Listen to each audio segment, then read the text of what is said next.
Speaker's kit. First thing is this, is you need to make sure that you have a one sheet.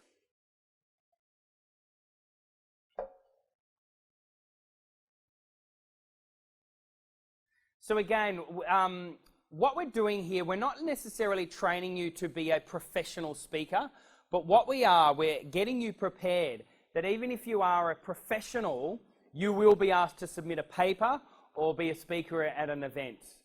Obviously, if you're going to be a person of influence and mastering communication. So there's 3 elements to your one sheet. The first element here is a biography. You need to make sure that you go to town with your biography. Let's call it PIE, positive intentional ego. So this is really where you want to make sure that you blow your own trumpet. Like, what are you good at? Where are your expertise? What are the awards that you've won? The academic qualifications, the areas that you've got experience in. This is where you really go to town, particularly on your biography, and blow your own trumpet. Next one there is testimonials. Now with testimonials, I always want to see a logo that I recognise first. Why? For the credibility of it. I won't even read your testimonial if it's not from a logo that I recognise and from a person of positional power. Such as, I'm not even going to read your testimonial if it's from an administration assistant or sales representative. I will read the testimonial if it's from a general manager, a C-suite executive, or maybe an event manager. So testimonials for me, I want to make sure that from a logo that I recognise. Now, if you don't have these type of testimonials, go onto LinkedIn, write someone else a recommendation or a testimonial, and they might write you one. Last one there is topics. Now, particularly with topics, as a master communicator, you need to make sure that your topics are going to be obviously congruent with your key message and your value and your integrity of that value as well. So what I want to see 2 topics, maximum. 3, yeah, look, even 3 I think is too much. But 1 to 2 maximum. And with your topics, I want 3 to 4 lines of description of the topic, then 3 key takeaways from that topic. The 3 key takeaways could be something like, the 3 secret ingredients so you can, or 6 ways how you can overcome, or, the blueprint to help you too. I want to see 3 key takeaways from that particular topic. So that's the one sheet. Next one is this is demo videos. We like to call them sizzle reels, S-I-Z-Z-L-E, sizzle reels. And what a sizzle reel is, it's like a highlight reel, right? Now we want to see it 3 minutes, 2 to 4 minutes, not over 4 minutes at all. So around 3 to 4 minutes. Now this sizzle reel, what we look for is what we like to call the 3 C's. The 3 C's is this: confidence. We want to make sure that whoever is speaking, they have a level of confidence in who they are, their own identity, and they're confident on stage. Second thing is competence. We want to make sure that there is a level of competence in their area of expertise, the competence of their value and how they articulate and communicate that value. And the third one is this: we want to make sure that there is a level of charisma. Like they have a bit of a swagger to them. They're likable. They know how to work their audience well. There's a bit of a flirt to them in a way. But we want to make sure that in that sizzle reel, you've got to showcase all 3 of those elements. Now, for me, I think the most important ingredient, if you do want to now chase some speaking engagements to boost your product, to boost your profile, is your sizzle reel is the most important thing. Before your website, before your book, before your one sheet, the most important thing is the sizzle reel.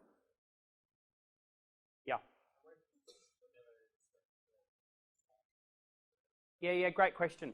I would suggest you just do whatever to get up on a stage. Actually, by the way, at our boot camp, you will present on stage, not once but twice, doing a TED-style talk in front of a live audience and a high-def camera. The first time you get up, our coaches will critique you and give you feedback. Then you go back and work on that. Then you come back the following day and you get dressed up in your best self, because there's a photographer that comes along and all that and takes your photo, which is the next thing. Then you get dressed in your best self. You stand up here on this stage in front of a live audience and a high-def camera right there in your face, and you deliver that message. We then send you that file as part of your sizzle reel. So my biggest encouragement to you is this. When I first started out, I did my own sizzle reel. So I spoke at a couple of schools and I had a flip cam, right? And so I just recorded myself. Then I went back onto iMovie, and I edited that myself. Then I uploaded that and sent that out through as some marketing material. I got a few speaking engagements from it, not much. Get this, when I had a professional team in, it cost me about $6,500. High def camera, another camera there to show the audience, like a really, really nicely edited, beautifully designed, beautifully edited, testimonials in there, music in the background, the whole lot. That one scissor reel, that one 3-minute scissor reel, put in over $1 million into my bank account over the next few years. It's all about the scissor reel. So get a speaking engagement, film yourself, high def, get it edited. We can do that for you, and we film you even on our stage at bootcamp. Next one here is resources. Resources here, this is where I would strongly suggest you look for ways how you can create resources. Now I'm going to show you a few of these. Now by the way, these are not for sale, so I'm not selling these at all. But I wanted to show you what I mean by this. One resource, obviously a book. This here is called the Bounce Blueprint 5 DVD pack. What I did, I wrote down the entire script, went into a recording studio. They put that into a teleprompter.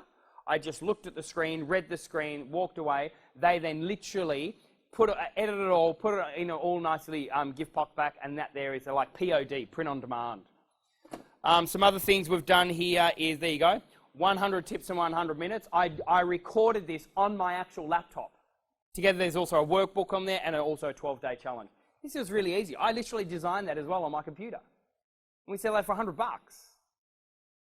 Great, another resource there to really anchor in your own credibility. Then I've also got a number of these. These here are USBs. I would recommend USBs as one of the best pieces of resources. That's one USB.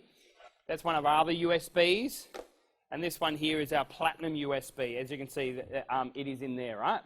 This here has about 4 gigs of content. There's like 6 ebooks, there's some videos, there's some audio, the whole lot, all in this one, 4 gigs worth. Now get this, the difference is this. I buy these in at about 10, 12, probably more like $13, and I sell them for about 20. So there's only really a margin of about, $7, $8 in it. And plus also on top of that, it's heavy, and it's hard to carry around these. If you're doing a gig of 1,000 people, and if you sell a book or something, close to 50% of the room is going to buy it. And it's really, really hard to carry around these things. This one here, you can get this nicely printed with your own logo, etc. on it, and it'll cost you about $4 to $6 to do. And they do it. They even load all the info on there. I then sell these for $200, $197.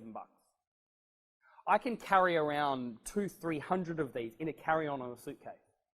If I wanted to check in, I can then carry a couple of thousand of them. I'll give you an idea. Recently, I spoke at like an internet marketing, like multi-level marketing conference, AMWay type thing, right? I went and spoke at an event like that, and these guys buy product. And it was about 1,400 people here in the room. Of the 1,400, 50% of them bought that for $200. Do the sums. 800 times 200. So that there is resources. So in your speaker's kit, anchoring your credibility by having resources. Next thing here is images. Image. I want to see 2 images. One is a headshot, one is a waist up. With these images, they also need to be very high quality. They have to be high def. Recently, I was speaking at an event over there in India. They asked for my image. I sent it through a 2 meg file, not big enough. Sent them through a 9 meg file, not big enough. Sent them through a 200 meg file. They said, oh, that's not big enough, but it'll do. 3-4 weeks later, over there in Mumbai, got out of the airport. They were driving me out of the airport, and I looked up, and on this billboard, 20 meters long, was my big headshot on there. In 19 other billboards around the city was my big headshot. It was very surreal. But make sure your photos are high def and also up to date. By the way, at our boot camp, we have an internationally acclaimed photographer. She's taken photos for Richard Branson, for Simon Sinek, for Madonna. Like, she is one of the best photographers in the whole of Australia. She's even Adriana Huffington, who runs the Huffington Post, headhunted her, interviewed her, and now she's asked her to write on her blog every single week, which he's now doing. So this photographer is one of the best photographers in the world. She comes along to boot camp and takes your photo. All as part of your marketing material and your social media headshots, etc. But you know something? You notice the difference between a good quality photographer and an amateur. Totally. Like, it's unbelievable, the difference. Next one here is AV requirements. So this means that if you ever do get asked to speak at an event, that they will ask you, what do you need? So do you know what mine looks like? Mine looks like this. I want either a HDMI or a VGA that I can plug in my iPad into the screen. I also want to make sure that the iPad is there on the front. I also want to make sure that I have 2 bottles of water, and I'd prefer them to both be sealed. I also would like, if I'm doing a longer than a 60-minute, like a 90-minute, I want 3 coloured markers and either a whiteboard or a flip chart. I only want my audience sitting in front of me, preferably not to the side. I want the room temperature to be a certain degree. I want the lights to also be certain. Now get this. This might sound diva to you, because also on top of that, I also say I want to fly business class and I need a chauffeur-driven driver to pick me up at the airport and carry my bags. Now again, this might sound diva to you. Actually, it does sound diva. But trust me, the event manager loves it when a speaker knows exactly what they need in order for them to deliver the best possible value to your audience. The last thing I want is to arrive at an airport and me waiting and line up to in front of a taxi, hauling my big bags, and I'm thinking about this, and I'm not actually and I'm not already there in my audience. As a professional, I need to make sure that every hour leading up until that moment when I have the privilege of speaking on stage in front of a large, big audience, I need to make sure my mind is completely clear of any stress. I need to make sure that the room temperature, the lights, everything is perfect how I want it. Then and only then can I deliver the best possible value for my audience. And the event managers love it. As a professional, that's what I would say for you to aim towards. That's AV requirements. Next one is this is introduction. Oh my goodness, there's so many times where when I started, I didn't write my own introduction. By the way, always write your own introduction. So the MC gets up and goes, so our next speaker today is Sam Cawthorn. And Sam Cawthorn's from Adelaide, and he had a shark attack. Did you have a shark attack? Oh, okay, sorry, it was a car wreck. What's with that? So my encouragement to you is write your own intro. Set up the room. Set up the atmosphere of the room. So when you're introduced exactly the way that you want to be introduced in order for you to deliver the best possible value in those first few moments when you get up on stage. Write your own intro. Any questions at all on this, on the first 6?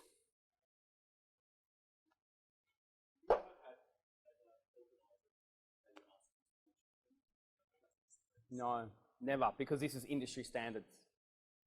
Because again, the event organizer is there to make sure that they put on the greatest ever event for their manager.